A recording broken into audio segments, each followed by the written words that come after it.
మన వాళ్ళకి ఫ్రీగా ఏదైనా ఇస్తే ఒకటి తినే దగ్గర దగ్గర దగ్గర 3, 4 తోసేస్తాము లోపలికి. సో ఈరోజు ఇదే జరిగింది మా ఆఫీస్లోని. మా ఆఫీస్ వాళ్ళు అయితే ఫ్రీ ఐస్ క్రీమ్స్ అయితే ఇచ్చారు, సమ్మర్ కదా బీట్ ద హీట్ అని చెప్పి. సో మేము ఇదే దొరికింది కదా ఛాన్స్ అని చెప్పి లంచ్లోని ఒక్కొక్కరం 3 ఐస్ క్రీమ్స్ వేసేసాము. సో దీనికి ఏంటంటే ఒక యాప్ ఉంటుంది అనమాట మా ఆఫీస్లోని ఉన్న మొత్తం క్యాంటీన్ మొత్తానికి. దాంట్లోనైతే ఒక్కొక్కరికి 3 ఐస్ క్రీమ్స్ ఫ్రీ అయితే ఇచ్చాడనమాట.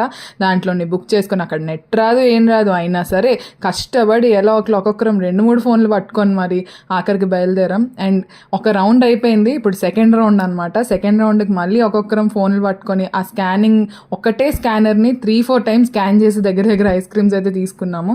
ఒక దగ్గర కౌంటర్ దగ్గర గుర్తుపట్టేస్తున్నాడు అని వెళ్తే పక్క కౌంటర్కి అయితే వెళ్ళామన్నమాట. ఆ కౌంటర్లోని పెద్ద లైన్, అక్కడైతే మొత్తం 3 ఫ్లేవర్స్ పెట్టాడు. 3 ఫ్లేవర్స్ కూడా ట్రై చేసేసాం. ఇంత తిన్నాక ఇంకా లంచ్ ఏం ఎక్కుతుందో చెప్పండి, మొత్తం లంచ్ అంతా పడేసాను నేనైతే. సో ఈరోజు అయితే ఇలా గడిచిపోయింది మా లంచ్ బ్రేక్. మంచిగా ఐస్ క్రీమ్స్ అయితే చాలా చాలా బాగున్నాయి. సో మీ ఆఫీస్లోని ఇలా ఏమైనా సమ్మర్లోని ఐస్ క్రీమ్స్ అవి ఫ్రీగా ఇస్తారా? కమెంట్ చేసేయండి. అండ్ సబ్స్క్రైబ్ చేయడం మాత్రం అసలు మర్చిపోద్దే. సబ్స్క్రైబ్.